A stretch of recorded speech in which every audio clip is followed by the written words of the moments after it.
Earth's landmass is oceans.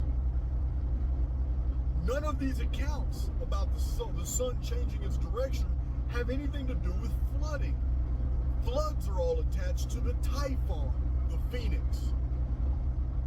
This is something else. What I'm trying to draw to your attention is both models cannot be true. Either the sun is 93 million miles away like NASA tells us, which means we're on a globe, which means that the entire world would have been destroyed in earthquakes and flooding and tectonic displacement, upheavals, subsidence, all kinds of 1,000 mile per hour windstorms. If the world stopped moving and then went in reverse to make the sun do that, our world would have been destroyed. Whole entire cities would have been swept up like dust in the wind. No, that model can't be true. You can't tell us the sun is 93 million miles away and that we're on a globe, and then also have us believe that these 1,000 mile per hour winds and 1,000 mile per hour tsunamis didn't wreak havoc all over the world. But there's no record of this happening when the sun changed its course.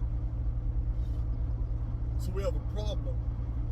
Now we understand why the uniformitarians, now we understand why the anthropologists, and now we understand why the secular historians ignore the myth of Phaethon, why they ignore Immanuel Velikovsky's research where these things actually happen, and he documents them, why they ignore Marcus Varro, while they ignore Herodotus of Halicarnassus, while they ignore the Hittite writings of Merciless II. They have to ignore these things and not draw attention to them because it makes the model incorrect. The sun cannot retrograde 10 degrees and then the whole world not feel it and be destroyed. Coastal cities washed out, not be recorded all around the world by the survivors of how this flood just totally devastated everything. Because the times the sun deviated its course were all after the Great Flood.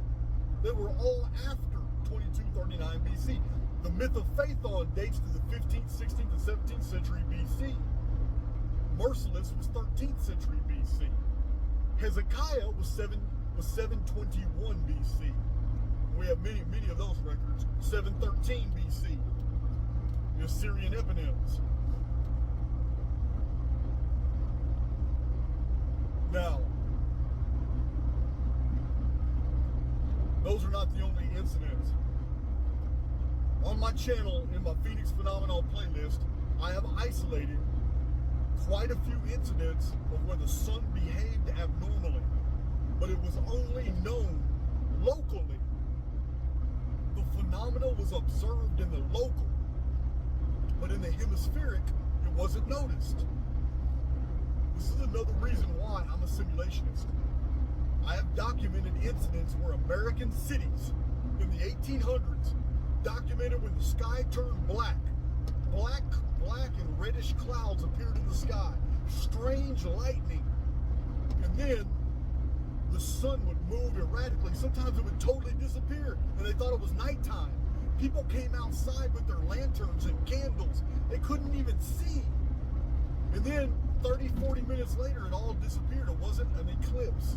It all disappeared. The sky. Don't trust the work of anyone who isn't grounded in rational science first and foremost. And especially don't be paying for classes or buying stuff from these people like this and Billy Carsen because it's all about money with them and you are being taught lies.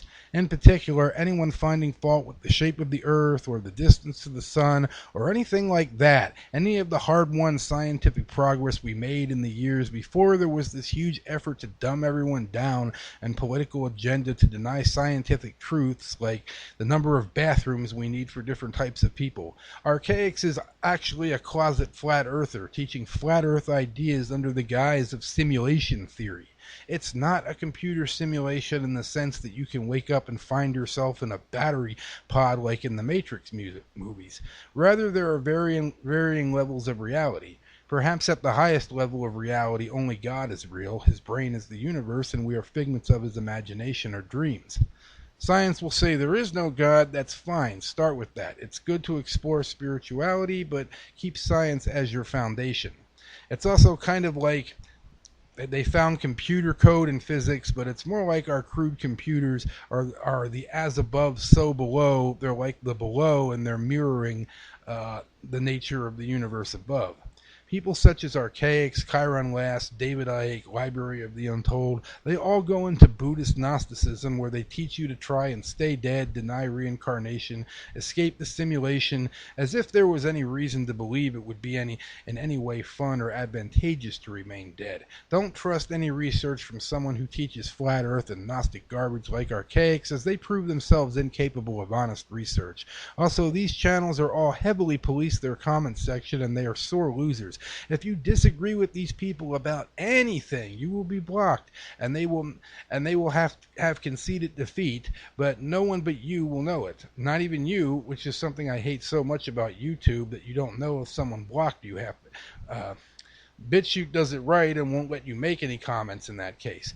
Now, to be fair, that last channel I mentioned, Library of the Untold, is actually pretty good. He does explore Gnostic beliefs, but I haven't caught him preaching the whole matter is evil, die, and stay dead shtick.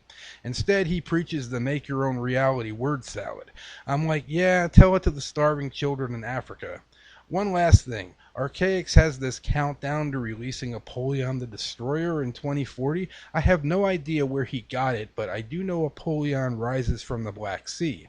Although it's from the lyrics to the Therian Lion song from their Gothic Kabbalah album, every song from Therian is based on real occultism. What's happening in the Black Sea now? Yes, a major war is going on around that region, one that threatens to consume the whole world. And what do we see in Revelation 9? Prepare the way of the kings of the east to destroy the third part of man? Quite ominous. Apparently Archaix forgot about where Jesus said, unless those days were cut short, no flesh would be saved.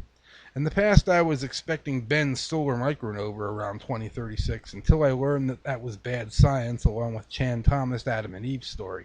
Pole shift has already begun and is happening slowly, and our magnetic field is in trouble. Cataclysms happen, but there's no reason to believe the future is hopeless or anything for certain. You don't have to stand on a street corner with a "the end is near" sign.